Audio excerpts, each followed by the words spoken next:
Então, vamos lá. Boa noite.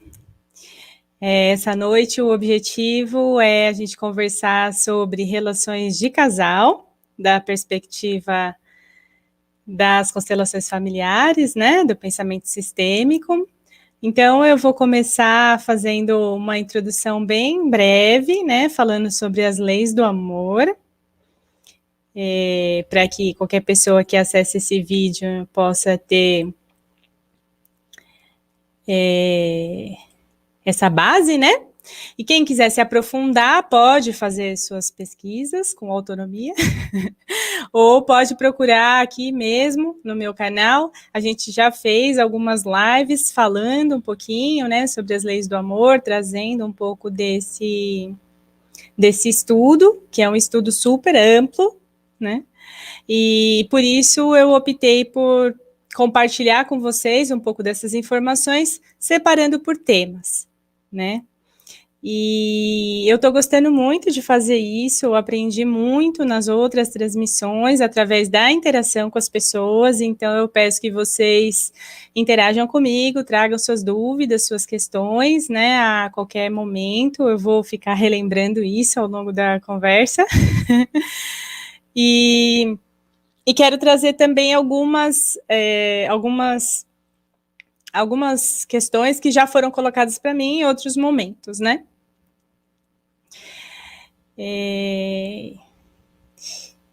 Não, essa conversa não tem a pretensão de esgotar o assunto, né? É um assunto muito amplo. E uma das coisas que eu acho bem importante falar quando a gente se propõe a fazer esse estudo é que no trabalho com as constelações familiares, a gente valoriza muito o fenômeno, né? O que é o fenômeno? É aquilo que se apresenta no momento, né?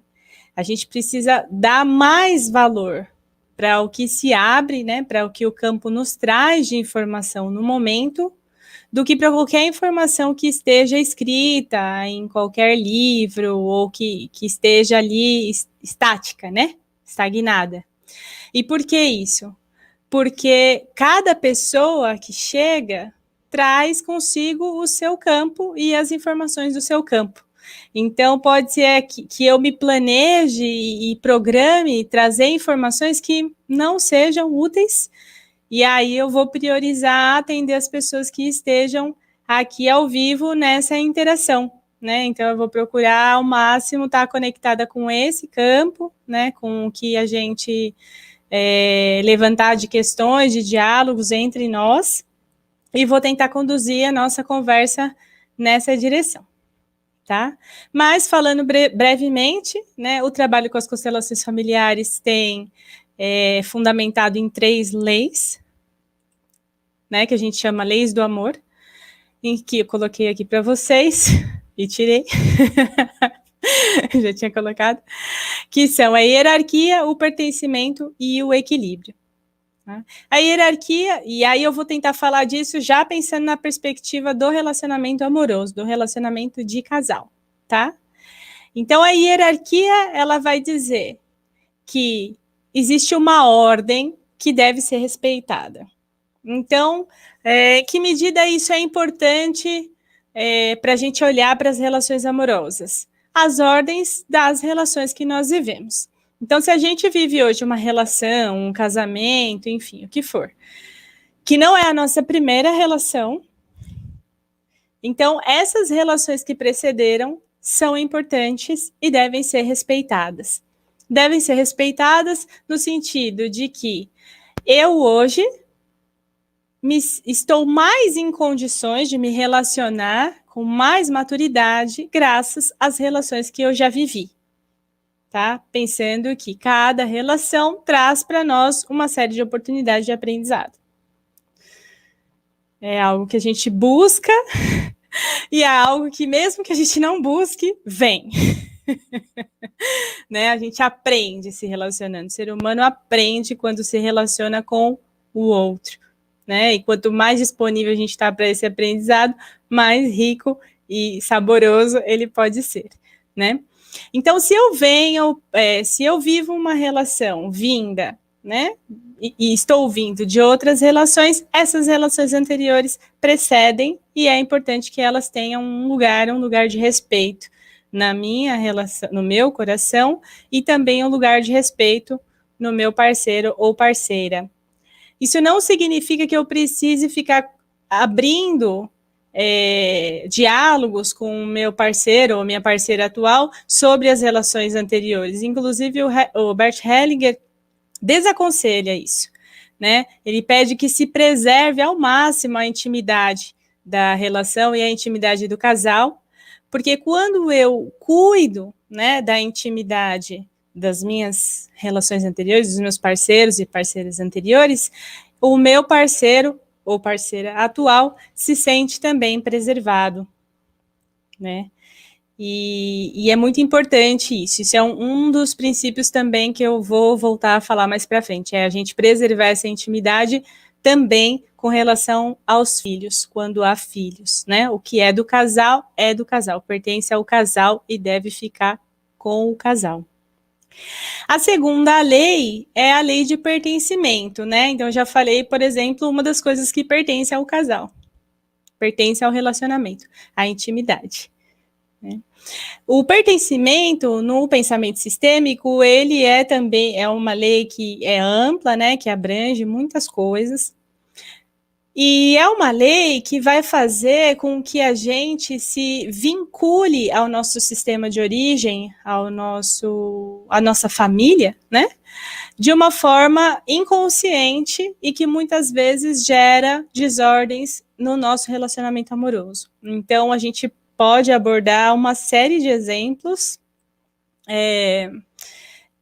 Isso acontece muito.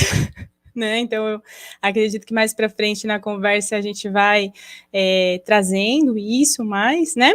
Mas só para dar uma explanaçãozinha bem simples para vocês, o que acontece? A alma, né? Quando ela chega à vida, ela é muito grata. A vida é uma grande oportunidade para nós, né? E por gratidão a esse sistema familiar que permitiu que a alma esteja viva hoje, ela assume certos compromissos com esse sistema para pertencer ao sistema. Muitas vezes esses compromissos são relacionados a pessoas que foram excluídas do sistema, tá? E aí, por diversas razões, muitas vezes essas histórias são histórias de sofrimento, são histórias de dor, e a alma se compromete a incluir essas pessoas novamente no sistema. Como eu já falei, esses compromissos são inconscientes, e a forma de se trabalhar com eles para liberar esse emaranhado, né, como a gente chama, o emaranhado que nos gera certos bloqueios, muitas vezes, né, com relação aos relacionamentos, observar essas leis, tá? Sempre com muito respeito pelas pessoas que viveram, né, para que nós estivéssemos vivos e vivas hoje, né, com muito respeito a essa nossa ancestralidade que permitiu que a gente estivesse aqui hoje para experimentar o que é se relacionar, né, e o que é viver. E com um olhar isento de julgamento, o mais isento possível, né? Isso é um exercício constante que a gente vai fazendo na nossa vida. Com relação aos nossos pais, ao pai e à mãe, quando eu não julgo, quando eu tomo os meus pais com tudo o que eles têm, sem querer julgar, isso era bom, isso era ruim, né? Entendendo que essas pessoas são pessoas imperfeitas, assim como eu, e, portanto, vão fazer o seu melhor, né? Seja na nossa educação, na nossa criação, enfim. Quando eu aceito isso, independente de quão difícil tenha sido essa história para mim, eu posso tomar esses pais para mim, né? Tomar os pais, tomar o pai, tomar a mãe, aceitar que eu estou viva graças a essas duas pessoas. e graças ao encontro que essas duas pessoas tiveram, ainda que seja um único encontro, ainda que esse único encontro não seja nada do que eu chamo de amor, nada do que eu posso reconhecer como amor, o fato é, se desse único encontro surgiu uma vida, e é a minha, houve amor.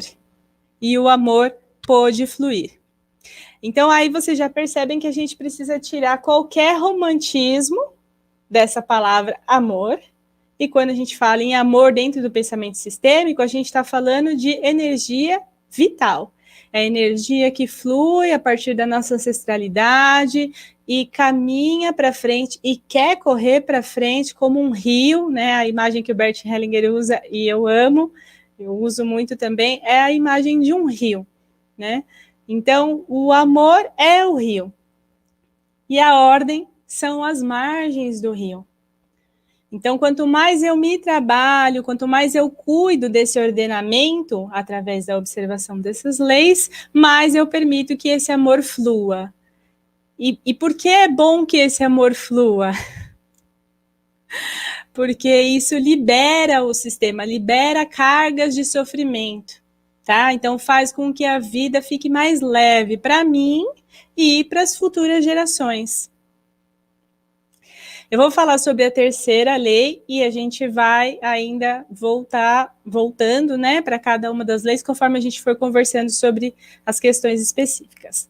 Então, essa última lei que o Bert Hellinger apresenta para nós, né, e aí leis, né, a gente entende essa palavra leis como sendo coisas que foram observadas muitas e muitas e muitas vezes, que são observadas muitas e muitas e muitas vezes, e as pessoas que trabalham com a constelação familiar continuam observando, tá? Não é nada que você precise tomar como uma verdade absoluta.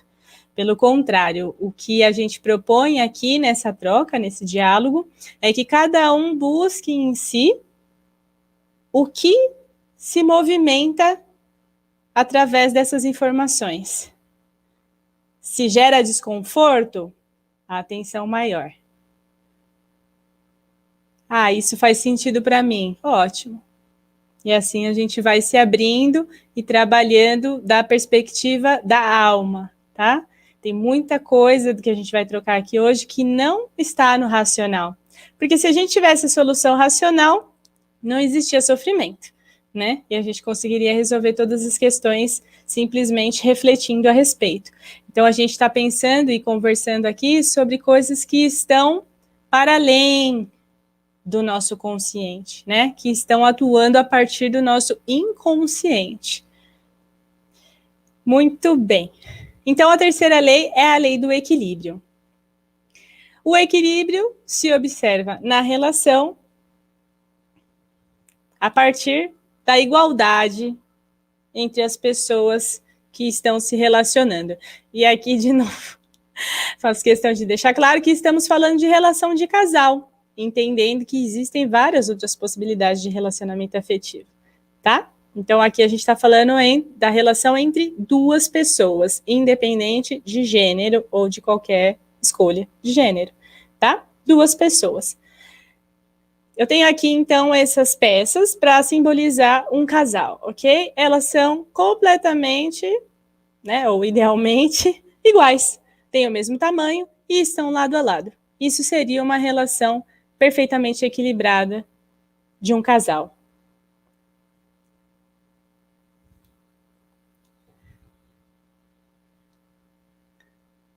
Vamos lá. E aí, deixa eu ver aqui como estamos.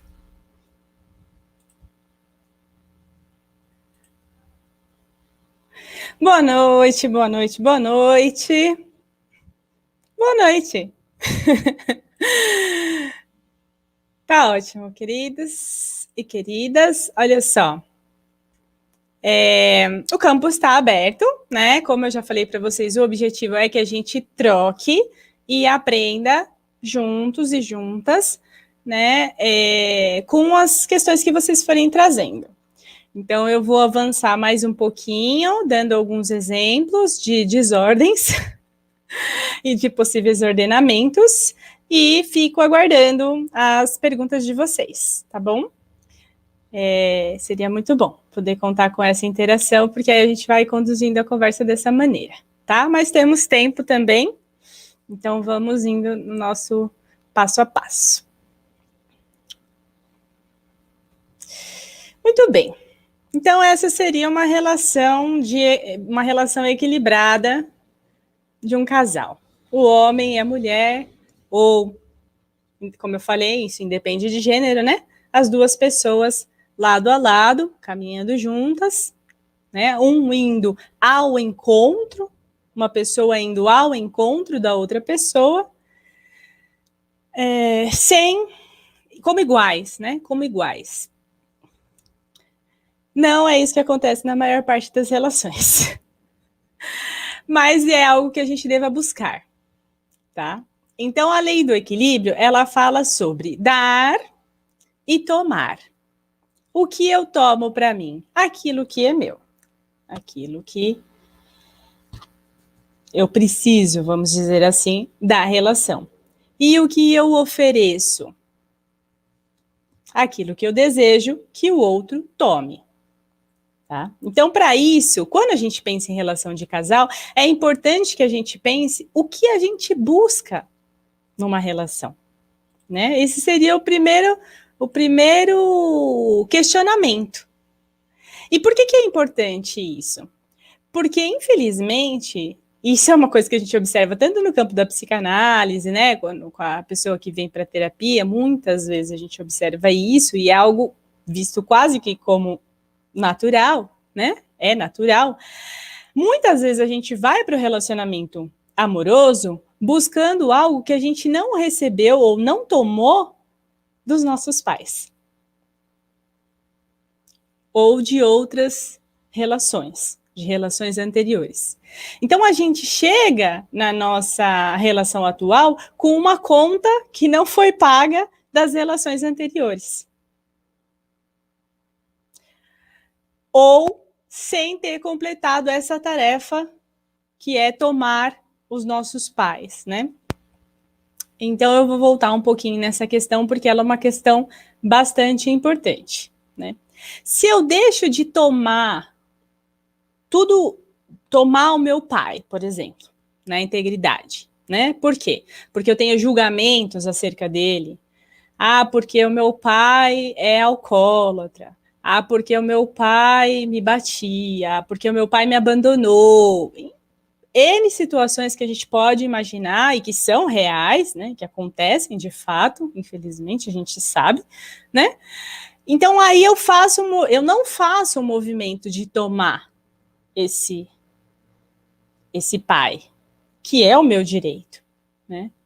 Quando eu me isento do julgamento e eu posso fazer esse movimento completo, eu me sinto e me torno uma pessoa mais íntegra. Por quê? Porque eu tenho dentro de mim tanto o meu lado masculino, né, nutrido por esse pai interno, e o meu lado feminino nutrido por essa mãe interna. Por quê? Porque eu tomei para mim essa vida que eu recebi dos meus pais. E é muito importante a gente voltar a tocar nesse assunto, porque isso é um assunto que é espinhoso. Mesmo que a única coisa que esse homem tenha feito por mim tenha sido dar uma semente. Não importa. Eu estou viva graças a isso. Mesmo que essa mulher tenha me gerado e depois tenha me abandonado e nunca mais eu soube dela. Eu vou precisar. É difícil? É difícil. Mas eu vou precisar soltar a mão de todos os julgamentos e aceitar essa verdade. O trabalho com as constelações é, acima de tudo, uma busca pela verdade. Qual verdade? A minha verdade. A verdade da minha própria história. A história da minha família pode me trazer muitas informações úteis a respeito disso. Principalmente porque dentro da dinâmica familiar, dentro da dinâmica sistêmica, muitas vezes eu vou ocupar lugares e eu vou repetir padrões que não têm a ver comigo. Para quê? Para incluir pessoas que foram excluídas do sistema. ou por fidelidade ao sistema, para pertencer a esse sistema. Certo? Então, por exemplo, uma pessoa foi excluída do sistema porque ela tinha uma família, tinha um filho fora do casamento. Existiam filhos fora do casamento, certo? Essa pessoa tinha uma outra família ou teve filhos fora do casamento. Então, o que acontece? Na maioria dos casos, né, na maioria dos sistemas, esses filhos, né, bastardos, que é uma palavra pesada, né, para designar, eles eram excluídos, eles não fazem parte da família. O que o sistema diz? O sistema diz, eles fazem parte da família. Porque a lei do pertencimento diz que todo mundo que pertence ao sistema tem o direito de permanecer dentro do sistema. Então, se um pai, né, vamos supor, um pai tem filhos dentro do casamento e fora do casamento, esses meio-irmãos, eles são irmãos. Não existe meio-irmão na perspectiva sistêmica, são irmãos. E os irmãos, eles têm o direito de serem irmãos. A alma tem direito de ser irmãos.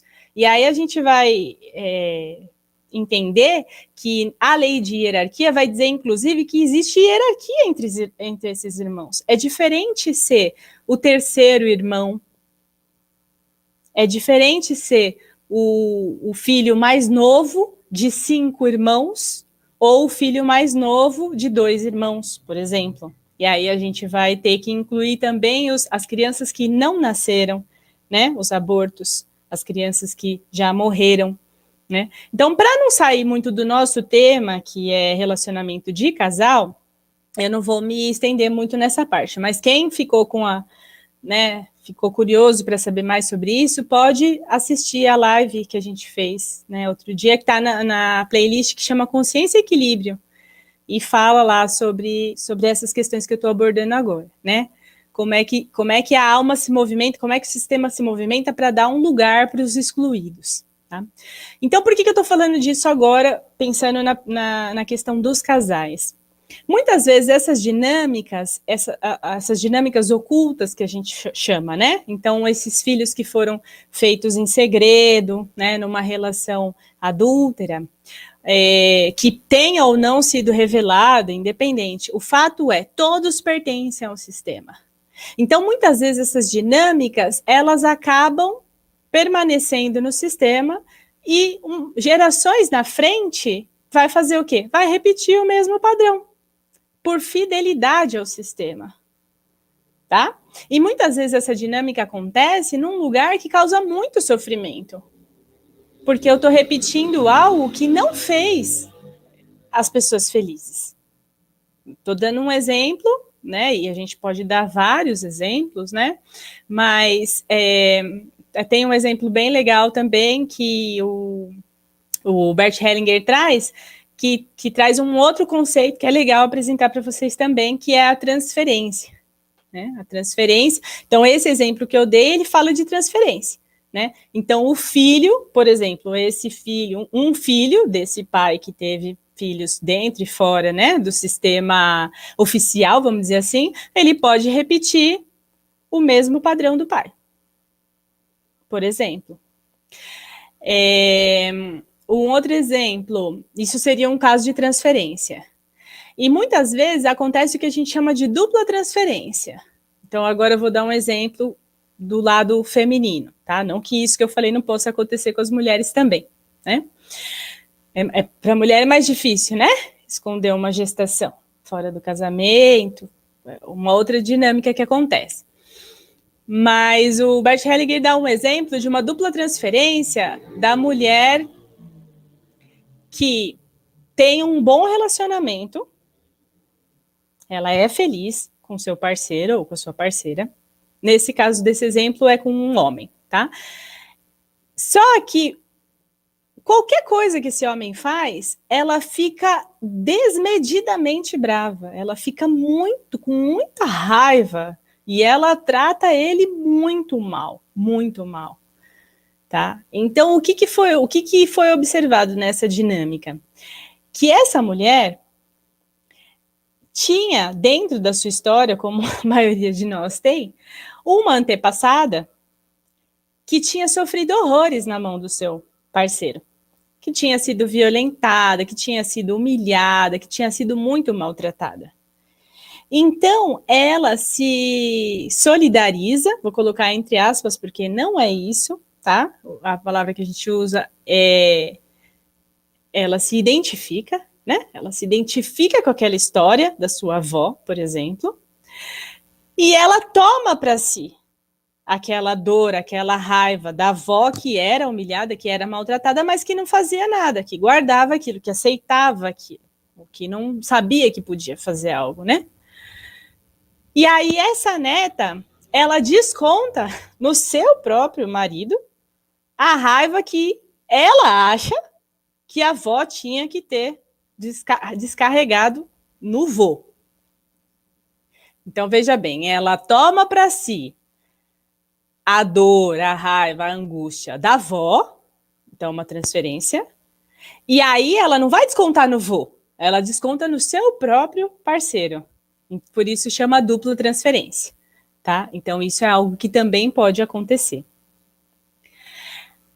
E como a gente dá esses exemplos? Quando eu dou esses exemplos, eu quero te apresentar a solução de algo, né? Para você olhar, nossa, será que é isso que está acontecendo no meu casamento? Não. Não.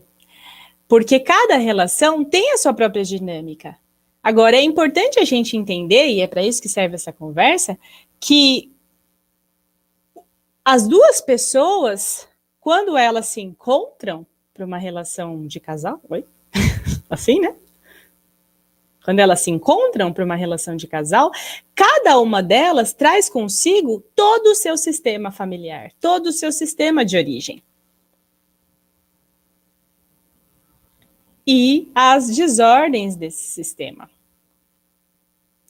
Então, o exemplo é para a gente ir, né, desconstruindo também a nossa forma de pensar, que às vezes é um pouco diferente, e procurando expandir a nossa consciência para entrar em contato com a possibilidade de que a minha ação dentro do meu relacionamento pode não estar sendo uma ação consciente. Eu posso estar sendo movida por forças ocultas que permeiam o meu sistema de origem. E o meu parceiro, a minha parceira na relação também. Tá? Então, uma coisa que eu queria dizer, que para mim, pessoalmente, é a primeira coisa, é a primeira forma de quebrar esse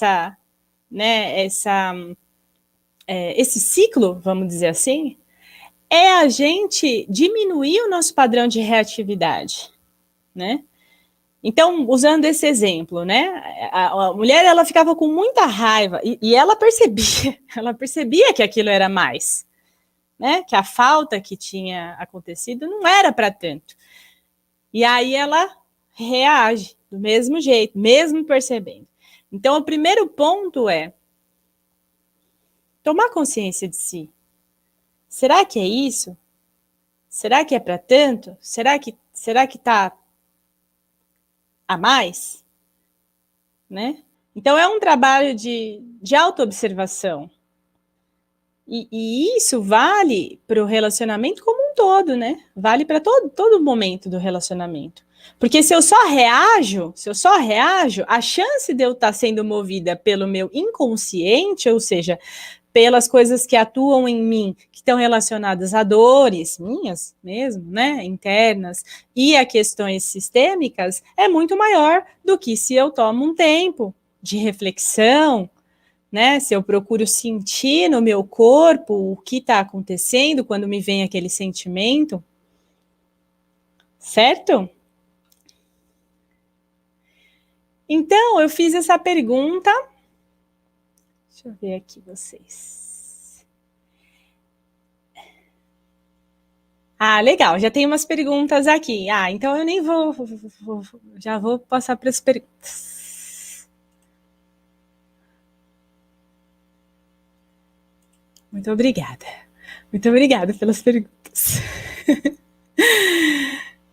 Então, vamos lá.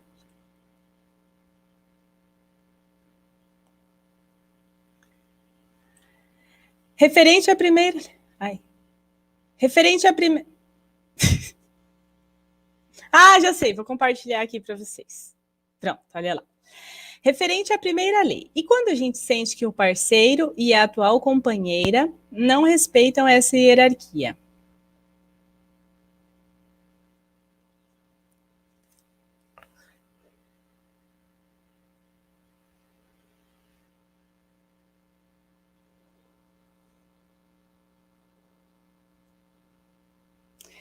Essa, essa pergunta me deixou um pouco confusa porque ela parece, Andressa. Boa noite, Andressa. Essa pergunta parece uma pergunta daquele tipo assim.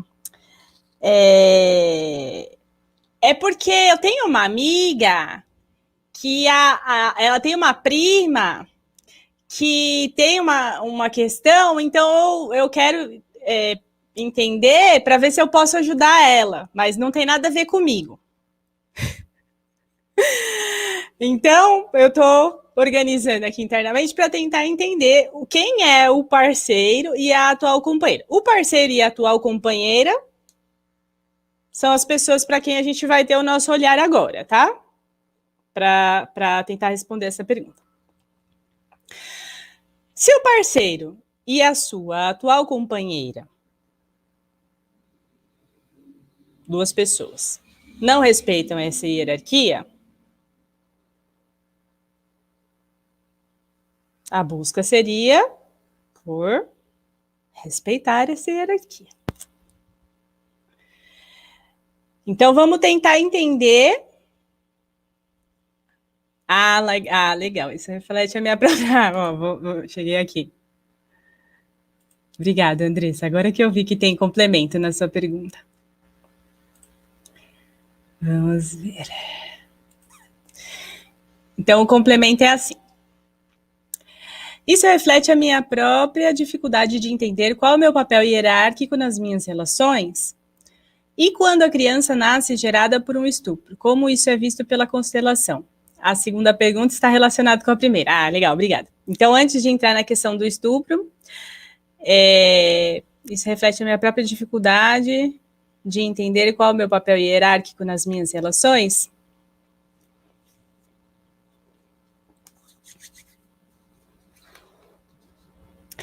A relação atual é maior. Quando a gente fala em hierarquia, a gente pensa em maior, né? Então, eu, independente da minha idade, sempre serei menor que os meus pais, tá? Os pais são maiores que os filhos, os avós são maiores que os pais. Existe uma hierarquia. Quando a gente fala em maior, a gente não está falando de evolução espiritual, moral, ética, nada disso. A gente está falando de ordem. Tá? Nasceram primeiro, deram a vida, são maiores, sempre serão maiores. E isso é muito importante para quê? Para que a gente esteja no nosso lugar. Com relação às relações amorosas, né? A relação atual é maior. Ou seja, ela é a que merece o foco das nossas atenções. Certo? Entretanto, existe uma ordem. Então, eu tive o meu primeiro amor, a primeira pessoa para quem eu quis entregar o meu amor. É uma pessoa importante na minha vida. Primeiro beijo, primeira transa, primeiro casamento, primeiro filho, o que abre sempre tem uma importância grande dentro do pensamento sistêmico, tá? Então, um exercício, vou dar um exercício, Andressa, para ver se eu contribuo, né, com você, com esse ordenamento, tá? Um exercício possível é o seguinte, eu faço uma lista de todas as pessoas com quem eu me relacionei. Quando a gente se relaciona com uma pessoa, a gente cria um vínculo com ela, certo? Quanto mais profundo o relacionamento, maior esse vínculo. Tenho filhos, o vínculo é para sempre. Se eu não tenho filho, se essa relação não gerou um filho, o vínculo é mais fraco. Mas existe, tá? Então essas pessoas todas são importantes, porque como eu já falei, a partir da minha relação, da minha primeira, da minha segunda, da minha terceira relação, eu vou obtendo aprendizados e maturidade, né? Eu vou me melhorando, vamos dizer assim, para chegar aonde eu estou hoje. Então aí eu faço uma lista, tá? E aí eu vou tirar um momento, é um exercício para a gente fazer, né, com a gente mesmo, num momento bem tranquilo. Também não precisa fazer tudo num dia só, se a lista for muito grande, né? A minha lista é grande. Então não faz tudo de uma vez. A gente vai tirando esse tempo e vai fazendo. O que a gente vai fazer? A gente para um por um, cada relação, sem pressa. Abro esse espaço na vida, vou olhar para aquela relação. O que eu vou fazer quando eu tiver claro a imagem dessa pessoa com quem eu me relacionei? Eu vou falar para ela tudo o que eu precisar. Tudo o que eu precisar falar, tudo que ficou engasgado na garganta, o que eu gostaria que tivesse acontecido, se eu amo, se eu ainda amo, se eu sou grata, se eu sinto raiva, tudo. A gente vai fazer um esvaziamento disso. É íntimo.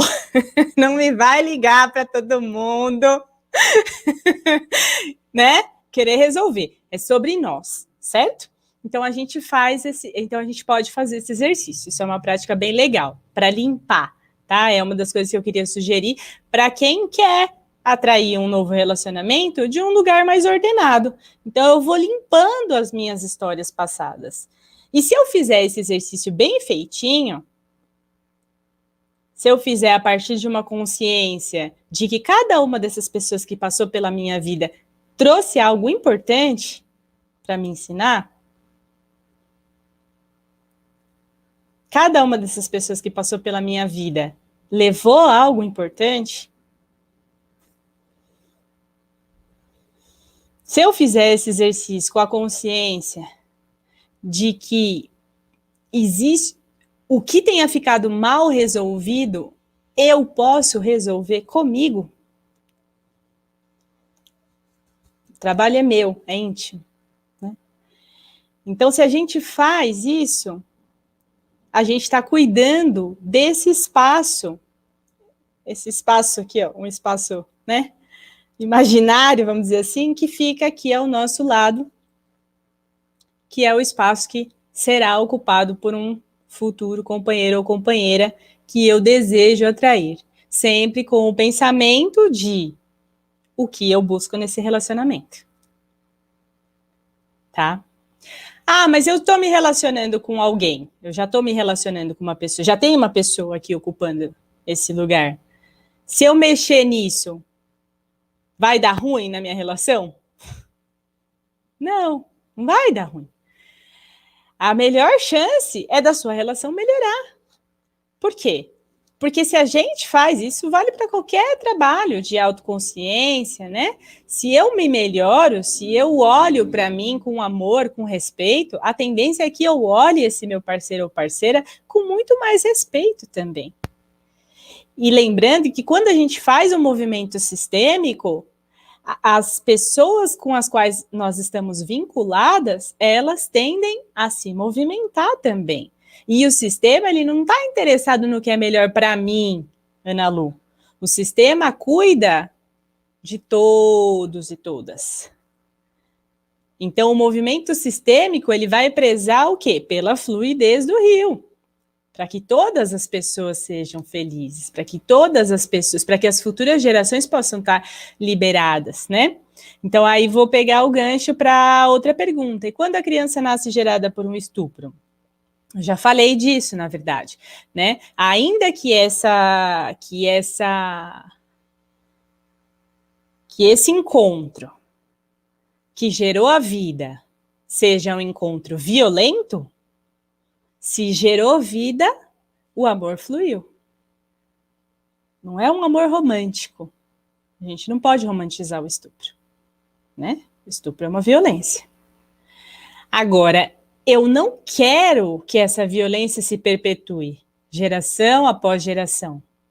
Então, qual é o trabalho? Qual é o exercício? Eu reconheço esse pai. Eu reconheço. Esse filho, essa filha, precisa desse pai, precisa que esse pai seja reconhecido. Por quê? Porque senão fica faltando um pedaço. A pessoa que não toma para si o pai e a mãe, como eu já falei, ela vai para a vida pela metade. A chance dessa pessoa que vai para a vida pela metade repetir o padrão sistêmico do pai excluído é gigante. E quando isso acontece através de uma violência, como o estupro, existem duas possibilidades. E, gente, eu não tô querendo, não é nada assim, né? Não é nenhuma verdade absoluta, de novo, tá? Mas existem dois caminhos, dois possíveis caminhos. Ou essa criança, né, que fruto desse encontro, se coloca na posição de agressor, e vai ele também, ou ela, né, ser um violador, uma violadora, um estuprador, ou vai seguir no papel da eterna vítima. Porque a sua mãe foi vítima. E por fidelidade à mãe, essa pessoa não se permite ser feliz. Não se permite tomar a vida para si na sua completude. Mas se aconteceu o encontro, o estupro gerou uma vida, essa vida é bendita. Essa vida é talvez a única coisa boa que se gerou a partir daquela violência. Ela merece. Ela merece a felicidade. É uma pessoa, é um ser humano. E merece pertencer ao sistema. Qual sistema ela pertence? Ela pertence ao sistema da mãe, que foi vítima, mas não precisa continuar sendo, porque agora ela é mãe. Agora ela ganhou uma coisa muito preciosa, muito preciosa. Quem é mãe sabe.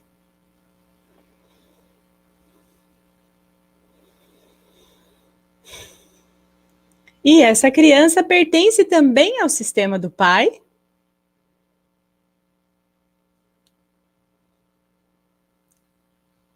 Carregado de violência, porque o sistema do estuprador, e isso é muito facilmente verificável, é um sistema carregado de violência.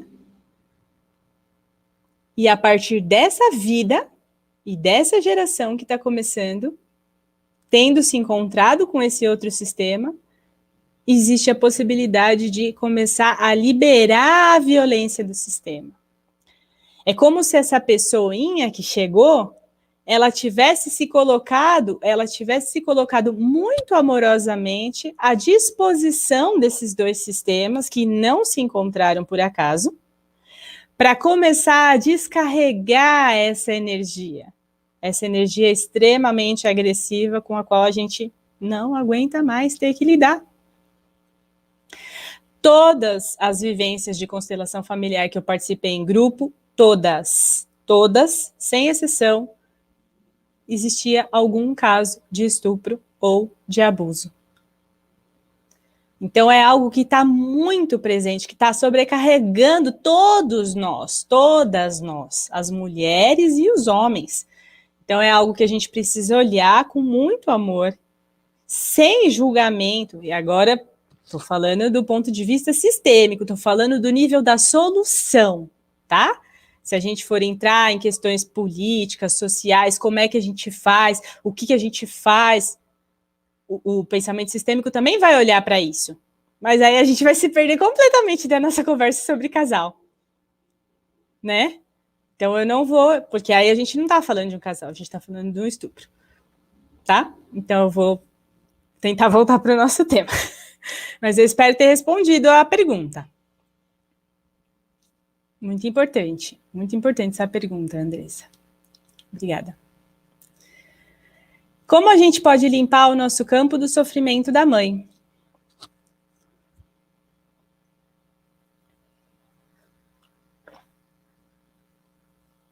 no sentido da fidelidade à mãe e perpetuação no sistema. Escolhendo a felicidade. Sem querer dar uma resposta simplista, né? Mas é um pouco por aí o caminho, sabe? A mãe é maior. A mãe é maior que nós, certo? Assim como a avó e toda a nossa ancestralidade. Então, os nossos sistemas, eles são carregados de muito sofrimento feminino, né? Muito sofrimento das mulheres e também dos homens, né? A gente precisa lembrar que a gente está no Brasil e a nossa Constituição, como povo, é muitas vezes fruto de violências, né? Então, como é que a gente faz para liberar? A primeira coisa é entender que essa liberação ela acontece a partir de mim, tá? Sou eu, uma pessoa adulta, consciente, que tem a capacidade de agir nesse sentido. A pessoa mais velha do sistema, ela pode trabalhar pelos seus menores, né? Isso está na lei da hierarquia. Então eu não posso nunca querer liberar o sofrimento da mãe pensando na minha mãe. Isso é trabalho dela. Eu faço por mim. Porque senão eu estou invertendo a ordem. E toda inversão gera sofrimento. Então, qual é o caminho? O caminho é me reconhecer no meu lugar, pequena, diante da minha mãe, diante da minha avó, diante de todas as minhas ancestrais e diante do sofrimento que todas elas vivenciaram com muita dignidade. Eu preciso entregar essa dignidade às minhas ancestrais. Se eu olho para minha mãe, para minha avó, para as mulheres da minha família como coitadas, eu estou me colocando numa posição de superioridade. Quando eu me coloco pequena e olho para essas mulheres com o tamanho que elas têm, de terem passado por tudo que elas passaram, com dignidade, quando eu entrego a elas essa dignidade e honro essa ancestralidade, quando eu me coloco pequena, quando eu me curvo diante dessas mulheres, eu posso tomar para mim a força delas, que é o que interessa. A força. Eu não preciso tomar o sofrimento. Isso vale também para pai e mãe. Quando a gente elimina o julgamento e a gente se coloca diante dos nossos pais com humildade, como pequenos que nós somos, como pequenas que nós somos, a gente tem a potencial de tomar tudo deles. E aí sabe o que acontece? Magicamente, a gente não toma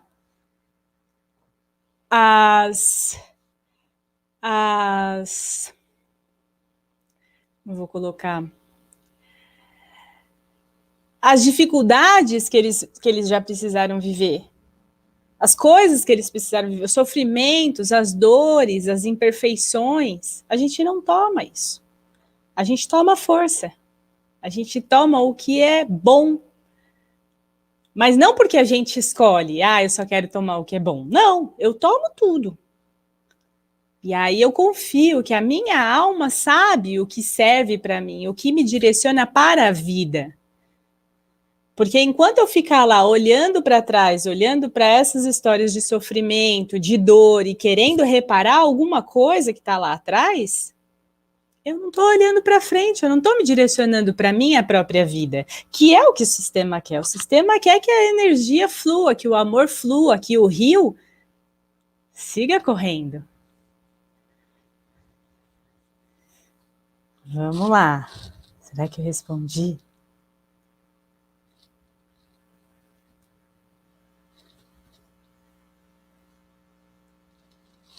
É isso. É como se quando eu tô com a minha atenção focada no que eu rejeito, isso é voltando. Ai, que legal. Achei uma ponta solta para voltar para a questão do casal. Não que isso não tenha a ver. Tudo que a gente está falando se reflete nas nossas relações. É muito importante olhar para isso, né? Internamente e também como essas dinâmicas vão aparecendo na relação de casal. Mas, então, o que me vem aqui é o seguinte: quando eu estou focada naquilo que eu rejeito, no meu pai, na minha mãe, ou mesmo na minha ancestralidade, né? Seja coisas neles que eu julgo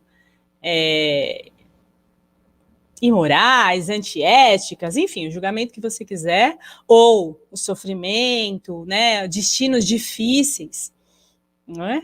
A gente sabe como é difícil quando você tem na sua família uma pessoa que tem um destino difícil. E aí você quer se desdobrar para fazer tudo para atender aquela pessoa. Mas é o destino dela. Então, quando você aceita com dignidade, quando você oferece dignidade para essa pessoa e aceita ela com o seu destino, isso favorece, né? E aí, enquanto a gente está olhando para os nossos pais com o foco no que a gente rejeita, é muito mais fácil da gente ficar repetindo um padrão. Então, por exemplo, né, um exemplo que é bem comum, eu vivi isso muitas vezes, não sei vocês, mas enfim, vou dar um exemplo pessoal, né? Então, eu tinha meus julgamentos com relação à relação dos meus pais, né? A gente vivencia a relação dos nossos pais enquanto a gente é criança, e depois a gente vai crescendo, e aí a gente começa a olhar para os nossos pais como pessoas adultas, né? Eu sou adulto, meus pais são adultos, a gente perde um pouco essa noção, que é o que a gente precisa ter, né? Trazer para a consciência, de que nós sempre vamos ser pequenos, mesmo sendo adultos. Então, o que é da relação dos pais é deles, não nos diz respeito. Mas antes de ter essa consciência, o que acontecia? Eu pensava, eu olhava e falava assim, ai, não, minha mãe faz assim com meu pai, ai, eu nunca quero fazer isso. Nossa, esse jeito que ele se trata, ah, isso daí eu nunca vou fazer. E aí, o que acontecia? Quando eu me dava conta, lá estava eu, falando, às vezes, a mesma frase. E eu, pessoalmente, para mim, me pega muita coisa da comunicação. Então, quando eu repetia aquela frase que eu ouvia a minha mãe falar por anos, na hora eu me dava conta. E eu ficava indignada comigo. Eu falava, como? Mas por quê? Porque isso vem do lugar da inconsciência e vem com toda a força. Te pega desavisado na hora que você tá movida por aquela energia. E aí vem... E aí você se olha no espelho e vê igualzinho a mãe. Naquilo que você não queria ser igual. Certo? Então aí é uma questão. Vamos lá. Questões. Ah, legal. O campo está aberto. Ah, isso fui eu que coloquei. Então tá bom. Ai, que bom que eu respondi, Lu. Linda. Ótimo, queridas. Se vocês quiserem, então, podem fazer mais perguntas. E aí eu quero falar, então, um pouquinho o que as pessoas responderam, né? Eu coloquei lá no Instagram. Eu não sou muito boa com essa coisa, porque eu acho que tem que colocar com mais antecedência, né? Para poder ter um recorte maior, assim, né? Mas, enfim, tive algumas respostas. E aí, as pessoas falaram assim, né? Ah, o que você busca num relacionamento? Essa é a pergunta que tá aí, né? Vocês podem responder também, se quiserem, seria uma boa para a gente trazer para o nosso estudo, né?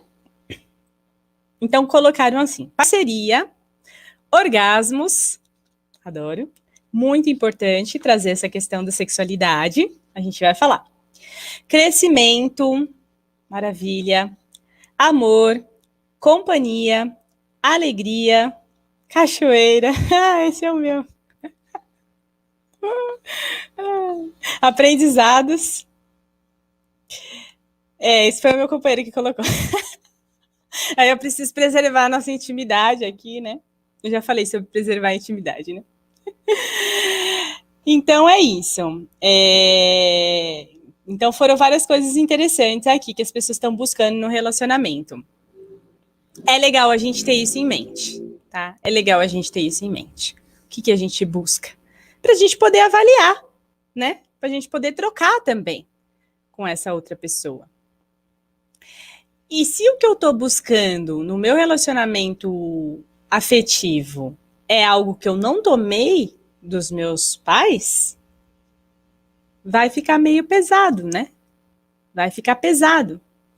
A relação, a chance dessa relação ter sucesso é pequena, porque é muito difícil para alguém suprir o que eu não tomei da minha mãe ou do meu pai, né? Eu posso falar por mim também, dar um exemplo. Eu não vou falar não.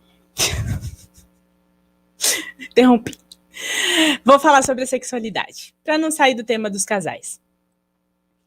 Então colocar, eu busco orgasmos na relação, né? É muito importante, é muito importante.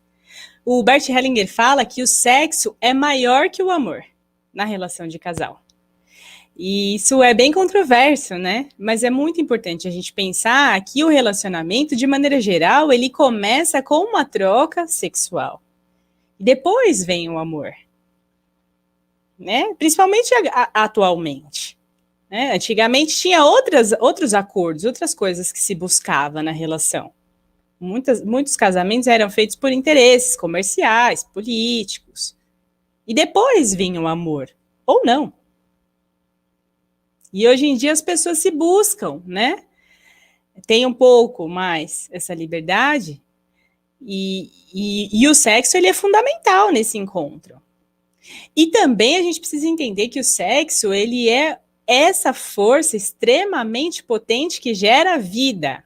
Então, todos nós nascemos a partir dessa força, dessa energia. E é por isso que quando surge uma questão, né, como foi colocada a questão do estupro, ou a questão de abuso, ou uma questão relacionada à sexualidade, no campo sistêmico, quando ela se apresenta, ela vem com uma força que todo mundo que está presente, se é uma constelação em grupo, se sente movido, porque é uma energia vital, é uma energia básica, né, em nós. É uma energia que pulsa e que deseja vida, né?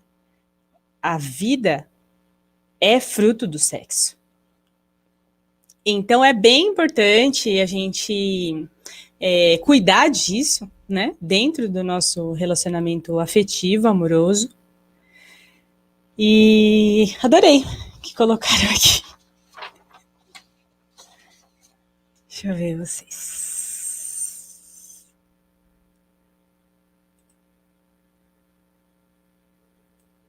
Ninguém colocou mais o que você busca no relacionamento.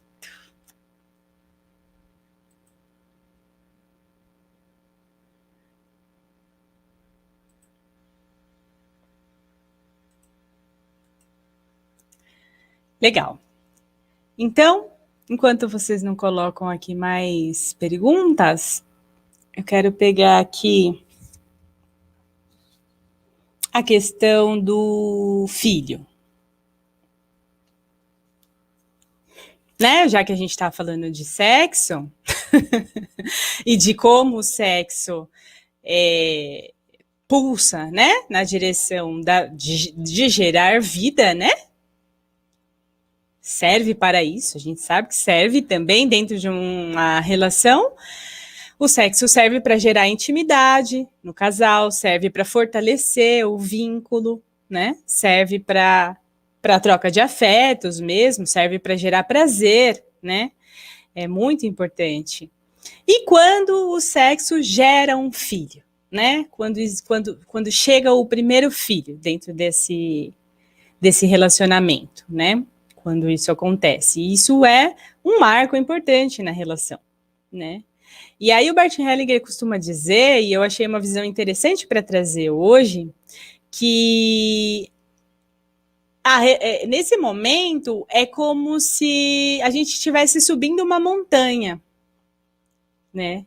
Então, uma pessoa que sai, a imagem que ele traz assim, a pessoa que sai de uma aldeia que fica entre montanhas, né? Uma aldeia pequena, ela não tem muito, ela tá restrita ali, né? E aí, de repente, ela começa a subir aquela montanha e ela vai só. Então, ela se sente só mesmo, né? Por outro lado, quando ela chega no topo da montanha, ela tem uma visão do mundo muito expandida, que ela não podia ter enquanto ela estava ali apertada, né? Então, isso é um pouco o que acontece quando chega esse primeiro filho. O casal perde um pouco dessa intimidade, né? Isso é uma consequência natural com a chegada desse primeiro filho. Em compensação, a relação se expande, a relação ganha outra conotação, né? Por quê? Porque agora começa a nascer uma família, né? E isso é grandioso, né? E a gente sabe que o filho, ele, né, para as pessoas que estão conectadas, que estão buscando um desenvolvimento através do relacionamento e através da sua vida, o filho, ele vai te colocar num outro patamar de desenvolvimento. Ele vai te desafiar a desenvolver outras coisas, né, em você. Inclusive, ele vai te trazer novas questões com relação ao seu relacionamento com os seus pais, né? Então, isso é bem conhecido, né? Quando a gente tem um filho, né? Nós mulheres, quando a gente tem um filho, uma filha, a gente revê a nossa relação com a nossa própria mãe, porque agora nós somos mães. Então, tem muita coisa que parece que começa a abrir a chavinha ali, né? Começa a virar as chavinhas e abre uma nova consciência. E o mesmo acontece com os homens. Então, muitas vezes as pessoas, os casais, né, quando vivem em relacionamento, têm o medo desse momento, né, da chegada dos filhos, de dar esse passo, vamos dizer assim. Por quê? Porque o medo é dessa solidão de quem está subindo a montanha, né? Por outro lado, o que se ganha? É precioso. E com relação à solidão, né, e aos medos, né, eu acho legal também falar que muitas vezes a pessoa procura o trabalho terapêutico, a constelação familiar, né, procura entrar em contato com um trabalho, né? Procura uma terapia, mas ela não quer realmente se livrar do problema. Porque às vezes a solução, ela traz esse mesmo medo da solidão. O Bert Hellinger fala que, e é uma coisa que eu vejo que faz muito sentido, com base na minha experiência terapêutica, né? Quando a gente está sofrendo, né, quando a gente está preso no problema, a gente tem companhia. E se a gente pensar do ponto de vista sistêmico, isso é muito verdade, né? Porque daí eu tô junto com essas pessoas do meu sistema familiar que sofreram, né? Que foram maltratadas, que foram abandonadas, que foram traídas, que foram, etc, etc, né? Uma série de situações que, se eu vivencio, eu me sinto mais próxima dessas pessoas. E se eu não vivencio nada disso, se eu escolho, né, dar uma solução para as questões que eu trago hoje, né, com relação às minhas relações afetivas, então eu não quero mais repetir esses padrões, eu realmente quero me ordenar, eu realmente quero uma relação que me traga mais harmonia, uma relação em que eu possa crescer, me desenvolver, em que eu possa sentir prazer, em que eu possa ter muitos orgasmos e também dar prazer, né? Que seja uma relação saudável, de troca, né? Uma relação equilibrada, uma relação em que eu não estou nem acima e nem abaixo do meu parceiro, da minha parceira, mas lado a lado, como iguais, né? Eu, de certa forma, internamente, inconscientemente, muitas vezes eu carrego comigo a informação de que eu estou traindo o meu sistema familiar. Então entra uma questão de fidelidade que é maior do que a fidelidade do casal. Não sei se vocês conseguem me acompanhar. É a fidelidade ao sistema familiar, né? Então, como nos exemplos que eu dei, a pessoa que repete os padrões do seu pai, do seu avô, da sua avó, das suas tias, não necessariamente é na mesma linhagem, né? Por exemplo, também, na minha família, as mulheres da minha família são muito infelizes com os homens. Ou elas são abandonadas, ou elas são traídas, ou elas são maltratadas. Não tem na minha família não tem nenhuma mulher que tenha sido feliz no casamento. Como eu vou ser? Que direito eu tenho? Então, para pertencer a esse sistema, eu abro mão. Eu me mantenho pertencente, fiel e acompanhada. Então, a pergunta precisa ser honesta, sabe? Eu quero. E aí eu olho para um sentimento muito esquisito que se gera dessa fidelidade ao sistema, que é a culpa. Eu olho para essa culpa e eu falo, mas não é meu. Não é meu. Essas pessoas tiveram seus destinos. Eu nem existia quando isso aconteceu. O que eu posso fazer por elas? Eu só posso honrar. Eu só posso respeitar e devolver a elas a sua dignidade, tomar para mim o que é meu e seguir o meu caminho para frente, em direção ao amor, em direção à felicidade, em direção a essa parceria que eu busco de forma equilibrada. É um trabalho de consciência. É simples. É simples. Mas se você achar muito complicado, vai constelar. Essa é a dica.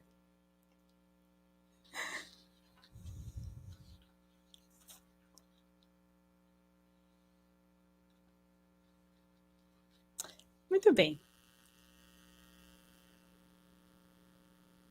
Vamos ver.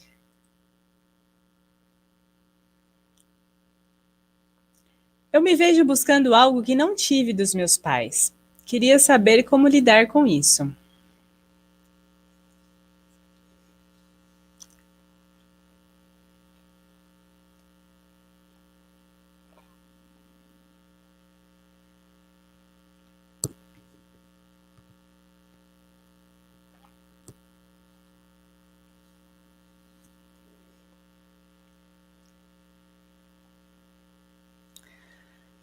Bom, a primeira coisa é: você não pode buscar isso no seu relacionamento.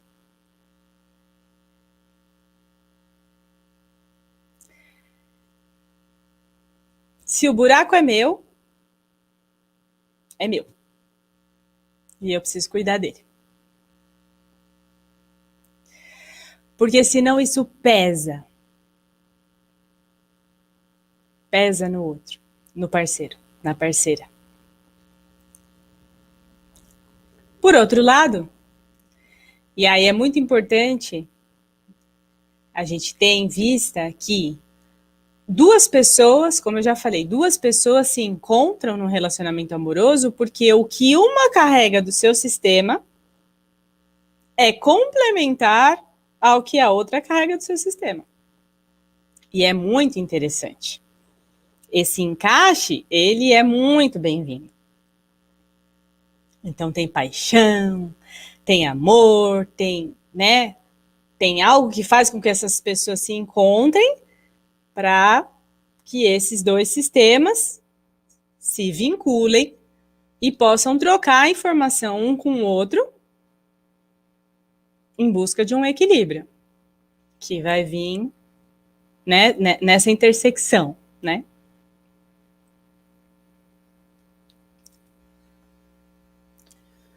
Muito bom. Esse é o primeiro ponto, né? Para a gente pensar na nossa temática, que é a relação de casal. E aí, no nosso trabalho pessoal, tem muitas coisas que a gente não tem, que a gente não recebe dos nossos pais.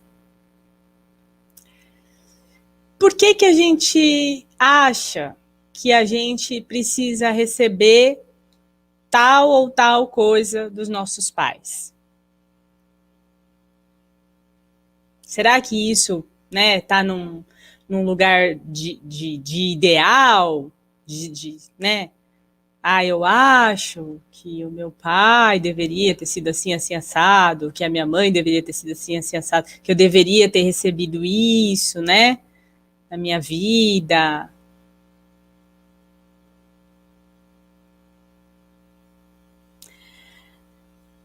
Quando isso acontece, de maneira geral, o trabalho terapêutico vai encaminhando a gente para ir esvaziando esse lugar das idealizações, né? Tirando o julgamento e entendendo que mamãe e papai são como são, deram o que puderam, fizeram o seu melhor. E aqui estou eu, com tudo o que eles me ofereceram. Mas será que eu tô com tudo que eles me ofereceram? Será que por conta dessas idealizações eu mesma não deixei de fazer o movimento de tomar para mim aquilo que é meu, aquilo que eu preciso, aquilo que me completa, né? Então, muitas vezes a pessoa vai para a relação de casal achando que vai se completar no outro. Mas eu preciso me completar em mim. Como é que eu me completo em mim? Tomando tudo da minha mãe, tomando tudo do meu pai, tomando toda a força que o meu sistema tem para me dar para que eu possa ir para a minha vida íntegra e ter esse encontro com um outro parceiro como uma pessoa completa. Tem muitas situações que a gente vai precisar abrir o campo para ver. A gente vai precisar colocar a constelação e ver o que se manifesta. Porque nessa nossa conversa aqui, embora vocês que estão aqui interagiram bastante comigo, eu agradeço muito, mas ainda somos poucas pessoas. Então, informações do nosso sistema não alimentaram esse diálogo e essa troca para trazer muito mais informações, e pode acreditar que existem muito mais informações sobre possibilidades de relacionamento. Não só de relacionamento de casal, mas também de relacionamentos dentro da nossa própria família.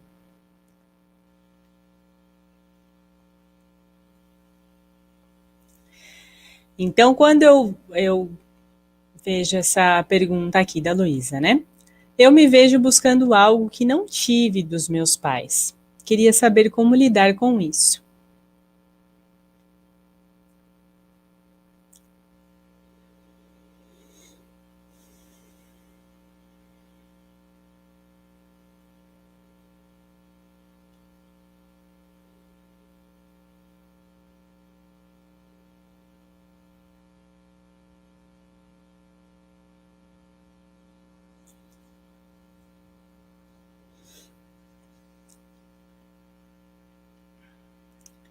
além dessas reflexões que eu já coloquei, né?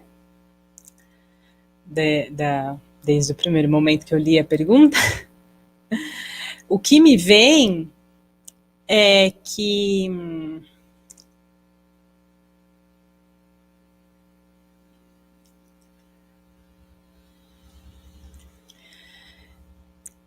muitas vezes esse algo que eu busco e que eu não tive, não me será dado pelos meus pais. Mas é algo que eu posso buscar. É algo que pode ser, que existe, né? Porque se eu busco, e se essa busca é verdadeira, isso existe. Quando a gente abre o campo sistêmico, essas coisas se manifestam. Muitas vezes são excluídos, são pessoas que foram excluídas do nosso sistema, mas que fazem parte de nós.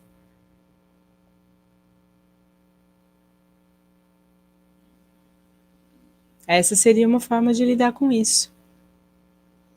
Levar isso para o campo sistêmico e ver o que se manifesta. Para mim, eu sinto que o que a gente busca e que é verdadeiro não nos será dado.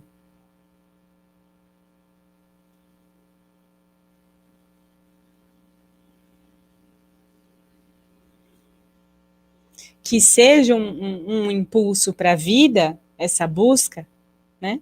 Que nos faça caminhar para diante e não para trás. Porque o que os nossos pais precisam nos dar e nos deram é a vida. A partir daí, todo o resto, a gente tem que liberar. A gente tem que tirar do campo da idealização ou de onde quer que esteja. Não é.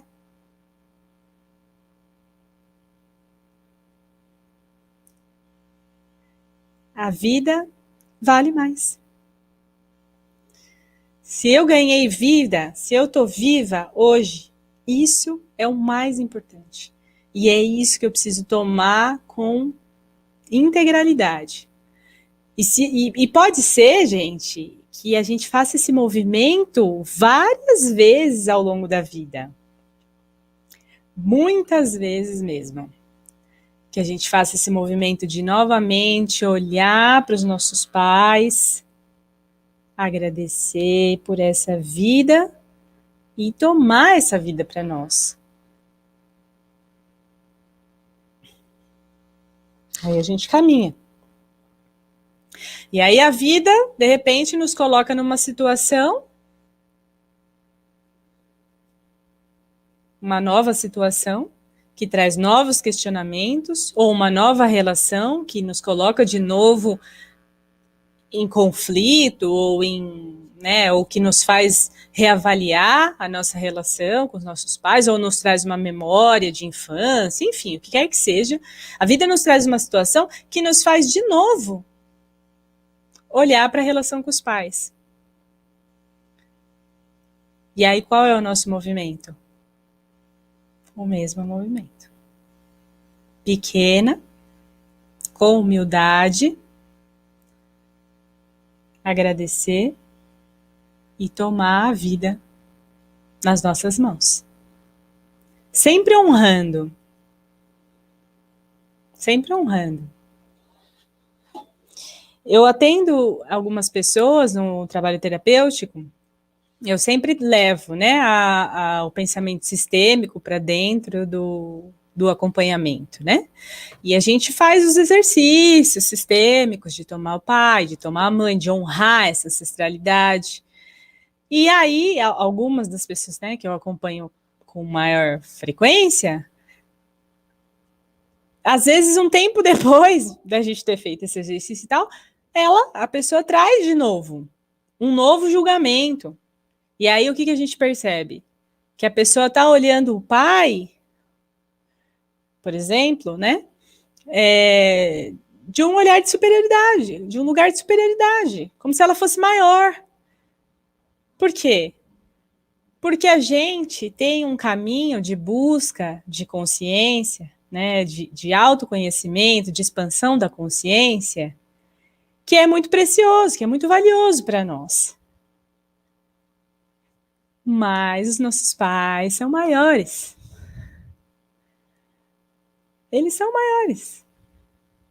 E ponto. Assim como diante dos nossos filhos, nós sempre vamos ser maiores. A gente espera que essa futura geração que vem seja muito mais evoluída espiritualmente, tenha muito mais potencial de desenvolver, de se desenvolver, de desenvolver a sua consciência em níveis que a gente nunca nem sonhou chegar, né? Aquelas tantas porcentagens do cérebro que a gente nem consegue conceber como usar, nós acreditamos, né, que as crianças têm esse potencial de desenvolver. Mas diante de nós, eles ainda vão ser menores. E quando a gente fala de maior e menor assim, isso gera um certo desconforto em muita gente. Porque a gente tem um sentido de alta importância. É difícil desapegar disso. É difícil entender que se uma geração vem melhor que a outra, mais evoluída, é porque ela veio depois. Né? Se a gente pode hoje trabalhar com pensamento sistêmico e olhar para tudo isso, né? Olhar para a nossa história familiar, olhar para as nossas relações a partir dessa consciência, é porque a gente veio depois dessa geração anterior que passou pelo que eles passaram, que veio depois da geração passada que passou pelos que eles passaram, e tudo isso a gente carrega de herança no nosso inconsciente. Felizmente. Felizmente. E é assim a gente vai crescendo. É assim a gente vai evoluindo como espécie, né? Como seres humanos. E assim a gente cresce. E o relacionamento a dois é uma grande oportunidade para esse crescimento acontecer. Porque eu estou me deparando ali com um ser humano que é um espelho, muitas vezes, e que me põe, né, frente a frente comigo. Com as minhas fragilidades, né? E como é que eu faço para encontrar com esse outro ser humano, com as minhas fragilidades, e reconhecer que essa pessoa pode sim me apoiar, se ela puder, né? Se ela estiver disponível, e aí esse tema da disponibilidade é uma outra questão que a gente não abordou, mas que é bem importante também nas relações de casal. Então, se essa outra pessoa estiver disponível para me dar um apoio, ela pode, mas esse apoio precisa ser de igual para igual. Não é um apoio de um pai ou de uma mãe. Então, é muito importante ter essa consciência para a gente não tentar tomar do outro, exigir mais do que a outra pessoa pode dar, né?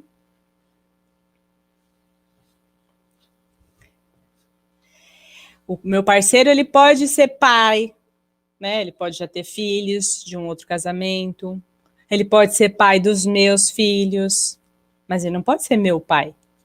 Porque se ele for meu pai, além da nossa relação ficar desequilibrada, o meu pai fica sem lugar, fica excluído. Então isso gera uma desordem que certamente vai refletir na futura geração, nas gerações futuras. Então, o objetivo da gente trabalhar com esses fundamentos, né, do pensamento sistêmico é também a gente ir se ordenando internamente e a gente ir ampliando a nossa forma de pensar e de ver a vida e o mundo, né? Mais atentas para esses valores de equilíbrio entre as relações. E a relação de casal é uma relação excelente para a gente observar isso. Tá havendo um equilíbrio, né? Se eu estou infeliz na minha relação, né? Eu estou infeliz no meu casamento ou na minha relação. Será que eu estou fazendo? Será que eu estou dando? Será que eu estou oferecendo energia para que essa relação se transforme numa relação melhor? Ou será que eu estou num lugar estagnada na minha infelicidade, só esperando que o outro se transforme ou que a outra se transforme e faça algo para a relação melhorar? Né? Então, esses questionamentos são importantes, porque o que faz com que a relação se equilibre é o movimento, né? A gente está chegando, a gente já está na hora, na verdade, de encerrar. Eu vi que a Rose chegou agora. Bem-vinda, Rose. Eu vou te convidar para assistir depois a gravação. A gente não vai se estender muito, acho legal cumprir o horário de encerrar, mas eu quero falar um pouquinho só sobre a questão do equilíbrio, né, que é uma das questões mais importantes dentro da relação de casal, que é o equilíbrio positivo e o equilíbrio negativo, né? Então, o equilíbrio positivo, que foi o que me chamou para esse ponto da conversa, antes que eu me esqueça de falar sobre isso, é uma coisa que a gente pratica muito no começo da relação e que depois, às vezes, fica meio solto, né? Que é quando eu invisto energia na relação, né? Então, eu faço um movimento para agradar, para atrair, para demonstrar afeto, né? Para cuidar da relação, né? Eu faço um movimento no sentido de dar, né? Eu ofereço. É isso? E aí espera-se que a outra pessoa faça o mesmo movimento, para que eu possa tomar, né? Se isso não acontece, já tem uma coisa muito desequilibrada aí, já tem uma coisa muito esquisita. E existe também essa relação. A relação que a pessoa dá, sem esperar nada em troca, e a outra pessoa não tem como equilibrar a relação. O que ela faz? Sai fora. Ou vai para um relacionamento extraconjugal, ou vai procurar outra pessoa com quem ela possa ter uma troca mais equilibrada. Então, é importante a gente observar o nosso movimento, né? Será que eu estou dando muito? Eu estou recebendo? O receber, por isso que a gente não usa o receber, né? O receber, ele não... é uma posição muito passiva, né? Eu preciso tomar para mim aquilo que é meu. Então, se eu estou numa relação em que eu dou, eu tenho um amor incondicional, eu quero muito que essa relação aconteça, eu estou me relacionando como? Como uma mãe. A mãe é que faz isso. Dá. A relação entre pais e filhos, ela é desequilibrada. É uma relação que se... porque os pais dão a vida, o filho nunca pode devolver a vida. É uma relação que não se equilibra. Para quê? Para que o sistema se mantenha em constante movimento. Então, os filhos, eles recebem dos pais, né? Eles tomam dos pais aquilo que os pais oferecem. Esse é o movimento. Numa relação de casal, não pode haver isso. Não pode haver uma pessoa que só dá, então é a pessoa que sustenta emocionalmente, ou que sustenta financeiramente, ou que só uma pessoa colocando energia na relação e a outra só recebendo. Porque isso é muito desequilibrado, a relação está fadada ao fracasso. Então, o equilíbrio positivo é, eu recebo um bem, tomo para mim esse bem, e o que eu faço? Quando eu retribuo um pouquinho mais. Um pouquinho mais. Por quê? Porque isso gera um débito, aí a outra pessoa, quando vai me devolve um pouquinho mais. E assim vai, os dois vão. As duas pessoas vão buscando equilibrar essa relação positivamente, na fartura, na prosperidade, de amor também, né? Na prosperidade em todos os sentidos. No carinho, na atenção. Então a relação vai crescendo nesse sentido. Mas também existe o equilíbrio negativo. Quando? Quando o meu parceiro, a minha parceira faz alguma coisa que me fere, que me machuca. E aí, o que eu faço? Eu perdoo. Aí a pessoa faz outra coisa que me machuca. Aí eu perdoo. Não está equilibrado. Fica muito desequilibrado. Então, o que o Bert Hellinger fala, né? Ele fala que esse equilíbrio negativo, ele também precisa acontecer. Se a pessoa faz, se o meu parceiro, minha parceira tem uma atitude que me fere, que fere os nossos acordos dentro da nossa relação, né? Que vai contra os nossos acordos dentro da nossa relação, por exemplo, ou que me ofende nos meus valores, nos meus princípios, enfim, algo que, né, uma ação dele que me fere, ou dela, eu preciso retribuir isso de uma forma negativa. É uma vingancinha que eu preciso fazer. E quando eu faço um pouquinho menos. Eu não vou pagar na mesma moeda. Eu pagar na mesma moeda o mal que eu recebi. Eu devolver um mal maior ou igual, eu não gero esse equilíbrio negativo. Então, o equilíbrio negativo é um pouquinho menos. Eu faço uma vingancinha, mas um pouquinho menor do que ela me fez, ou ele me fez. E eu observo, eu acho muito. Eu acho até engraçado, na verdade, falar sobre isso, porque isso é uma coisa que é muito estranho de a gente pensar em termos de conceito. Mas eu acho importante falar, porque se a gente observar, se a gente pensar nas nossas relações, a gente observa como isso acontece, quase que naturalmente. Porque a alma, ela tem um interesse em equilibrar a relação. Ela busca o equilíbrio da relação. Então, às vezes, a gente acaba fazendo essa vingancinha não é uma coisa planejada, então agora eu vou fazer isso. É uma coisa, é quase que natural. Eu fico, né, eu fico triste, e aí eu acabo devolvendo aquilo para a pessoa. E isso também é visto como uma forma de equilibrar a relação. Bom, é isso. Já passamos então das 10 horas, que era o nosso objetivo, né, de encerrar. Eu agradeço demais a participação de vocês que estiveram aqui comigo nessa noite.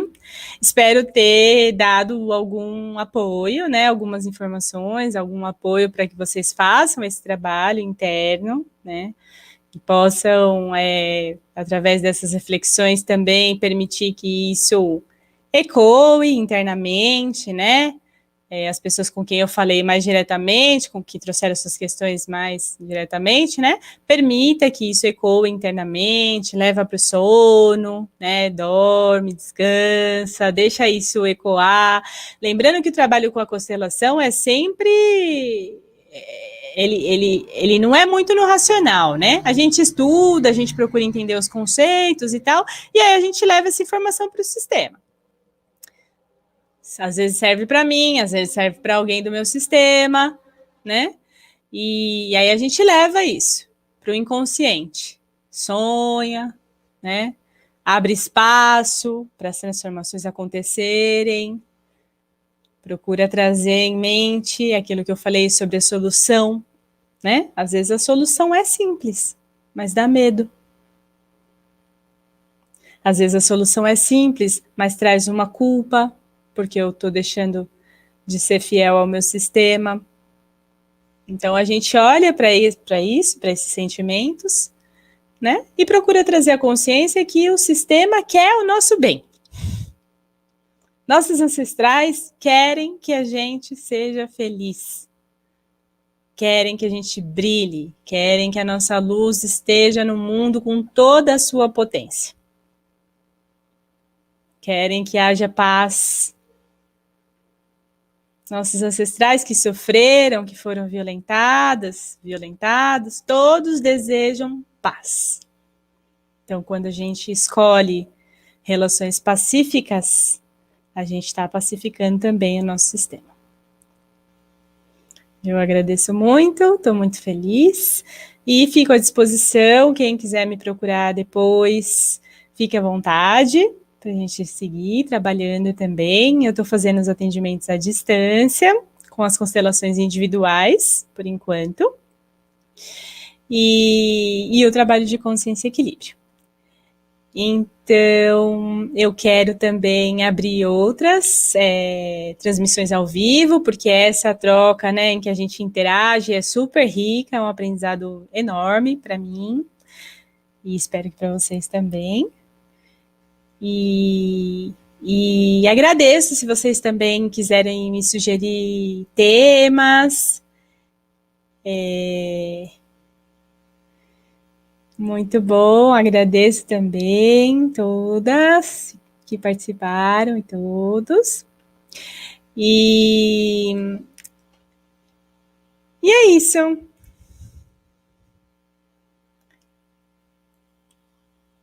Bora constelar.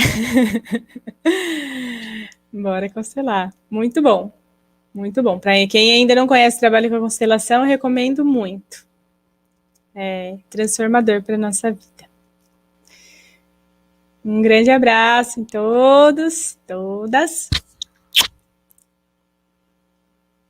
Ótimo final de ano.